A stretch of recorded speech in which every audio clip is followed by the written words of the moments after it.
That's refreshing, especially after a hot day like this. We rode some rides, we played some games. That's day one. We have 8 more to go. For KX News, I'm Gary Brode at the North Dakota State Fair. What fair would be complete without a deep fried Twinkie?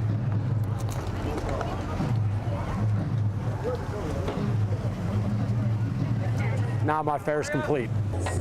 Oh! Whoa! That was fun. That was really fun. Had a head rush though real quick, so I'm gonna have to catch my breath. After seeing this, are you ready to tackle? I want to start again. Yeah, I want to get back in there right now. This is so cool. Nearly 4,000 volunteers have helped to reconstruct over 325 homes like this one to help make a house turn into a home. One of Jessica's biggest difficulties is juggling her passion for fighting with her passion for the Air Force. Through hard work and determination, she's able to do both. Demolition phase of the project, within a week, nothing will remain except for these 3 pillars. Construction was initially delayed by 2 weeks in order to wait for the ice to melt on Lake Audubon. So now workers have to work extra hard in order to make the January deadline. So one of the first things that I ever heard when I first came to North Dakota was about the state fair.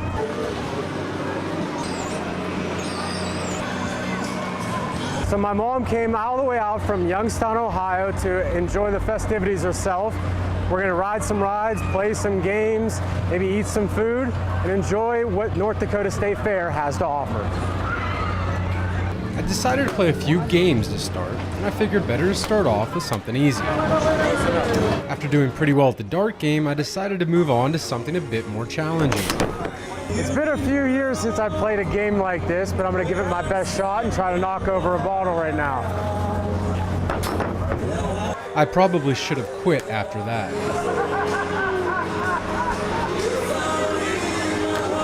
I needed a little more excitement, and what better way to get the heart pumping than to ride a few rides? So I haven't really rode any rides in a few years, but a friend mentioned this to me a couple days ago. I'm gonna give it a try, see how I like it. All right. Oh! Whoa! That was fun. That was really fun. Had a head rush though real quick, so I'm gonna have to catch my breath. Once the joy of being suspended some 30 feet in the air was over, it was time to cool down. All right. Cheers. That's refreshing, especially after a hot day like this. We rode some rides, we played some games. That's day one. We have 8 more to go. For KX News, I'm Gary Brode at the North Dakota State Fair. Before the fair began, I set a goal for myself to only indulge twice on fair food during the 9-day event. Well, after going over that number in the first day, I set a new goal for myself: pick out my favorite fair food. I wasn't too sure where to begin, so I simply followed my nose, and that led me directly to kettle corn. I'm glad my sense of smell and taste buds are on the same page, but I wasn't sure where to go next, so I asked for help. Probably the Philly steak. Fresh cut potatoes were very good. Corn dogs are good. Footlong corn dogs. I like the cheese curds. Cheese curds? Yeah. That's the best part of the fair is coming here and having the Indian tacos. The Indian tacos, they're the best, and they're right over there. A tasty dish only a few feet away. How could I pass it up? That is really good. Wow. It's certainly the messiest. I've taken 2 bites and already had things all over my hands and my face. The Indian taco was delicious, but I needed to indulge in my sweet tooth. But what to choose? Probably funnel cake. Mini donuts, of course, are always the best. Anything deep fried. I suppose the malt or the shake. I was pretty thirsty from the kettle corn, so a malt sounded pretty good, and it didn't disappoint. That's terrific. Now, how could I eat at the fair without getting something dipped in a deep fryer? What fair would be complete without a deep fried Twinkie?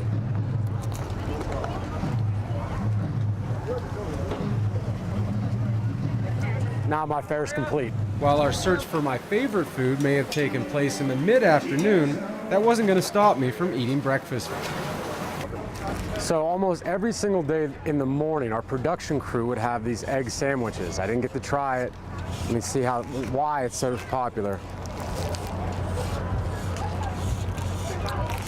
Now I see why they got it every single day. But it was another hefty sandwich, which ranked a little above the rest. I've had kettle corn, deep fried Twinkies, chocolate malts, Indian tacos, egg sandwiches, but ultimately my favorite, the Tubby's burger. For KX News, I'm Gary Brode. A cold start to a May morning on the Yellowstone River in western North Dakota and the beginning of an all-new season of paddle fishing. 8 o'clock in the morning, and here we go. Dozens of people flock to the shorelines here at Sundheim Park, hoping to snag one of these elusive river monsters. But it wasn't just me with the rod and reel this year. KX News greenhorn Gary Brode was ready to tackle this shoreline sport for the very first time.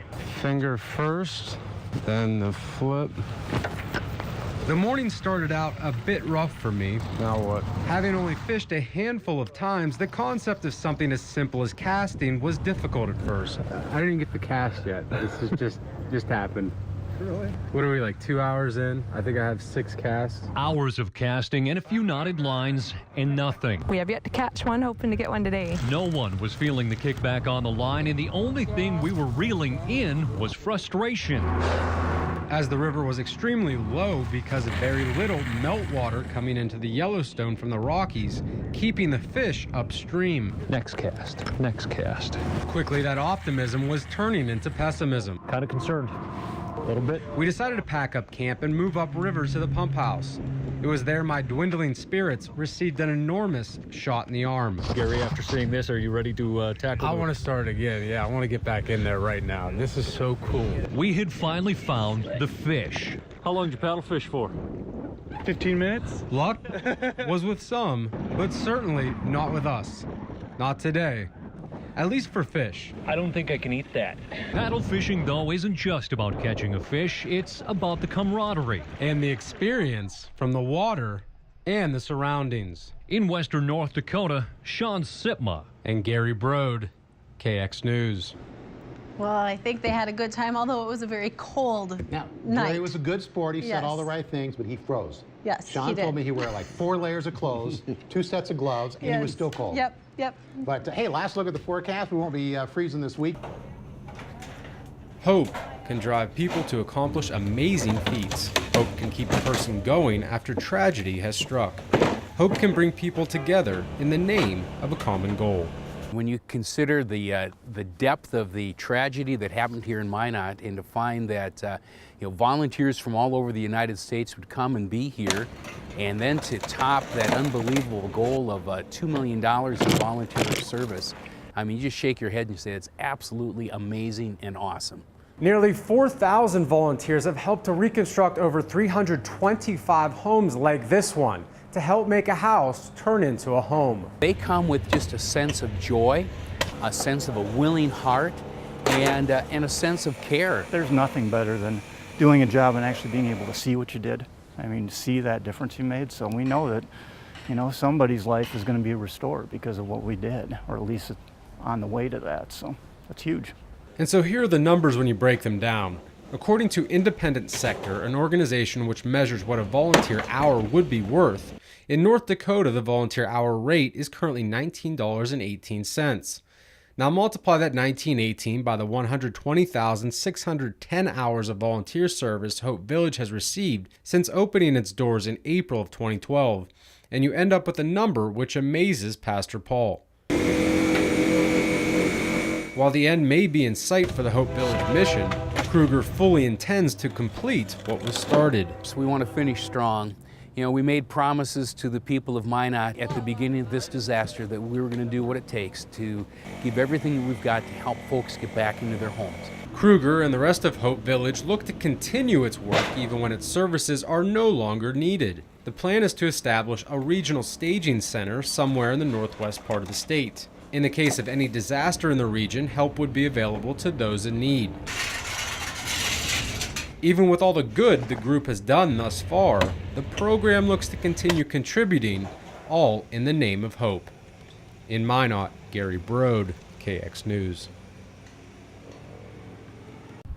For years, the Snake Creek pumping plant has pumped water from Lake Sakakawea into Lake Audubon. But time has taken a toll on the facility. The brick itself was deteriorating from the inside out. We were getting rust. Some of the brick was spalling. We were having water leaks in the building. Conduit embedded in the walls. That has deteriorated as well. Pumping into Audubon concluded in late May and cannot resume until renovations are complete. Members of Reclamation know being unable to pump water will lead to some issues, but nothing the engineers can't handle.